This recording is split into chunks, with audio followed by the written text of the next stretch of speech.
Gustavo, queridos oyentes, es que de la noche a la mañana estamos en chavismo.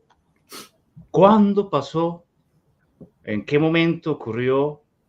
De repente, como en Los Simpson, que están en teatro y todo cambia y resulta que están en comunismo y Lenin vuelve a resurgir, pues resulta que en Colombia el presidente Petro ya se puso el gran sombrero, se puso el sombrero tipo Pedro Castillo, organizó a sus filas en grandes reuniones tipo Hugo Chávez, tipo Nicolás Maduro.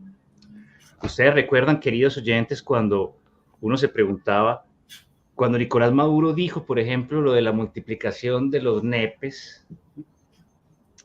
cuando se equivocó y dijo que Cristo había multiplicado los nepes, uno pensaba, ustedes pensaban, hombre, el pueblo venezolano como es de inteligente, de culto, ¿por qué tiene a ese bribón?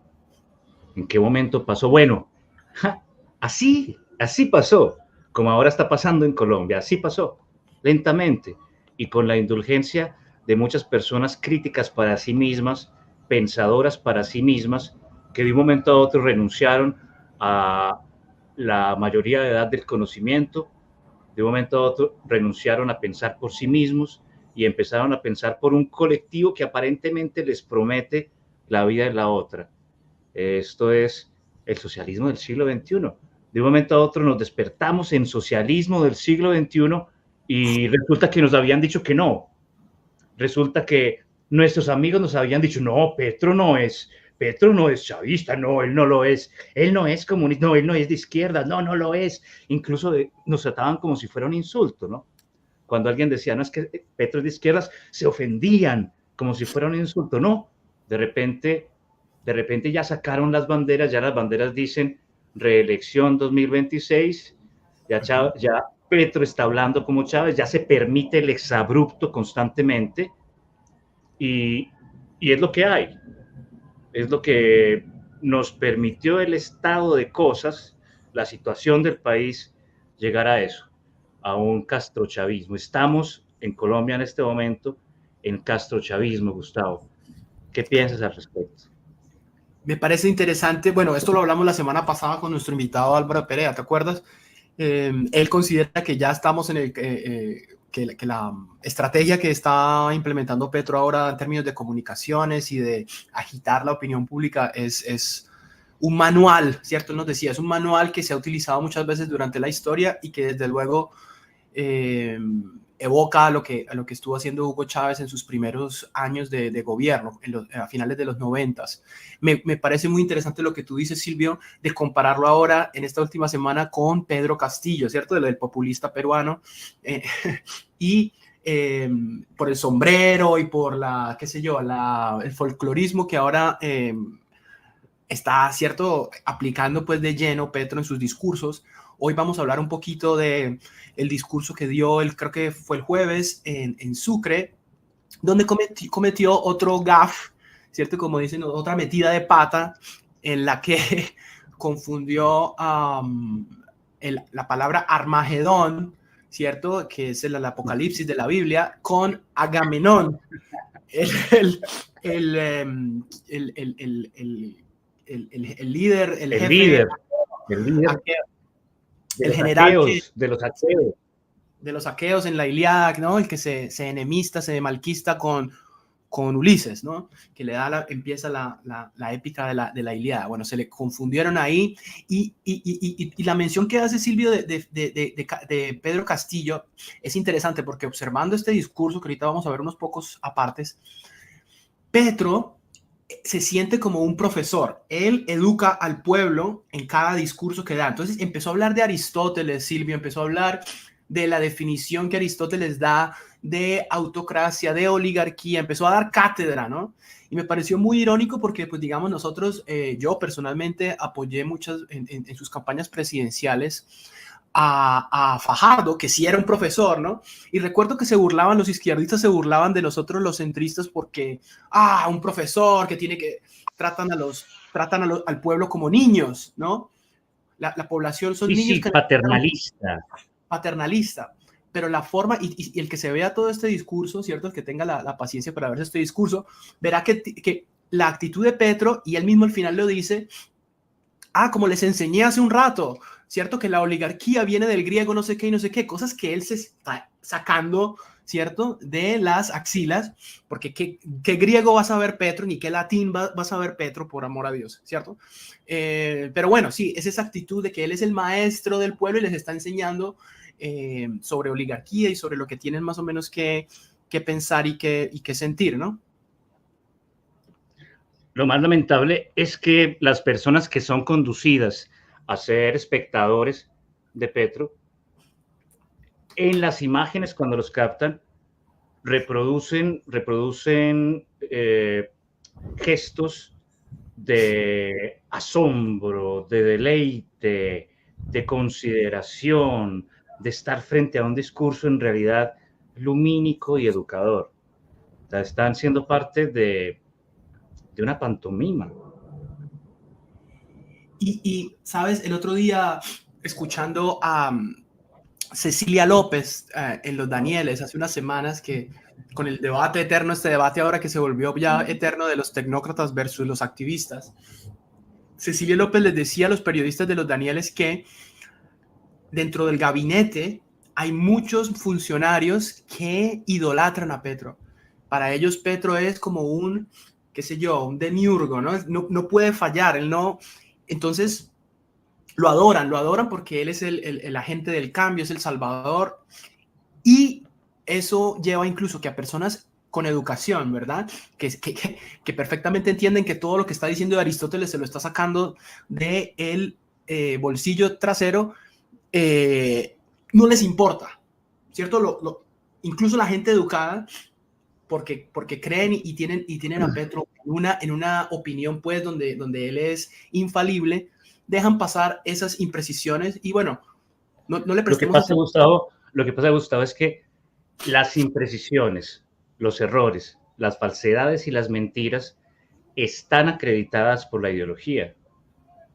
Él puede mentir porque es por un fin muy noble.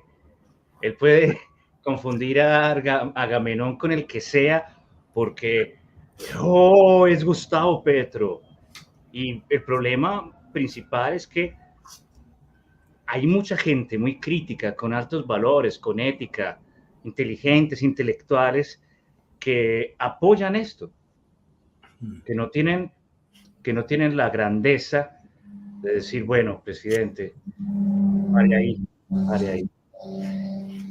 Sí, y que a pesar de que, porque es que, digamos, no quiero hablar por ti, pero en muchos ideales del plan de gobierno de Petro, como, qué sé yo, restituir las tierras a las personas despojadas o incluso, sí, también cuidar el medio ambiente, son cosas que en principio yo comparto totalmente, ¿no? El problema es la ceguera o la devoción, ¿no? La devoción ciega al líder que, pues, errático, porque ya paulatinamente, y eso es de lo que vamos a hablar hoy, se está volviendo más errático, más a la Chávez, ¿verdad?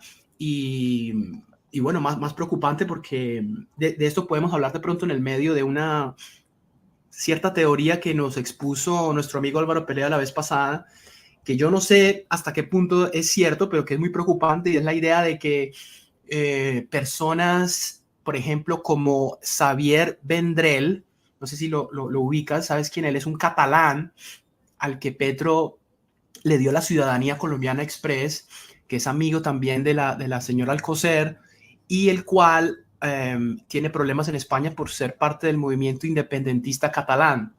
Personajes como este que lo están asesorando en ciertas estrategias mediáticas, ¿cierto? Dentro de las cuales está, por ejemplo, lo que está haciendo esta semana Petro, lo que ha estado haciendo estas últimas semanas, que es cargar la opinión pública de escándalo tras, bueno, escándalo o de comentario desabrido, desproporcionado, uno tras otro, para que nosotros, por un lado, no podamos ni siquiera, o sea, todavía no, ya lo de la constituyente es un tema de de la semana pasada, ¿cierto? Ahora estamos hablando No, de... no hemos salido de una barrabasada y tenemos que tratar de entender otra. Exacto, y eso colapsa, ¿cierto? La capacidad, pues, del público para cuestionar, para contemplar, para pensar en lo que está pasando, ¿cierto? Y que eso es parte de una estrategia más grande, según personas como Álvaro Perea, ¿cierto? Para distraer mientras asuntos más graves están ocurriendo tras bambalinas. Y fíjate que esta semana una de las noticias fue el nombramiento del señor Guanumen como embajador en Chile. Guanumen fue su asesor de campaña, el tristemente célebre por la frase de que hay que correr la línea ética. El de los Guanumen, bigotes, ¿no? Guanumen sí, un artivista, ¿no? ¿Cierto? Tipo Sí. que ha manejado campañas del chavismo en Ecuador y en Venezuela. Y por eso nosotros decimos, bueno, ¿en qué momento nuestros amigos tan críticos que nos prometían que esto no iba a pasar, pues se quedaron tan callados y aceptaron tanto que ya ese Guanumen es el embajador en Chile, el, el Roy Barreras está en Londres? ¿Quiénes son? ¿Quiénes son entonces los petristas? Sí, es una corte chavista. Pues sí, Cada vez se parece más a cada vez. Hugo Chávez, yo diría más bien a Nicolás Maduro, porque Hugo Chávez era un poquito más brillante. Y bueno, sí, yo creo que debemos pasar entonces al video, pasemos rápidamente, si te parece Yo bien. voy a hablar ahora sobre lo que sucedió en Sucre. Pues sí, que digamos los titulares que la gente ve, esa es la otra cosa, ¿no? Que la mayoría de personas que tienen trabajos y obligaciones, pues no tienen tiempo de estar, solo los periodistas, algunos periodistas tienen tiempo de estar persiguiendo pues las declaraciones desaguisadas del presidente.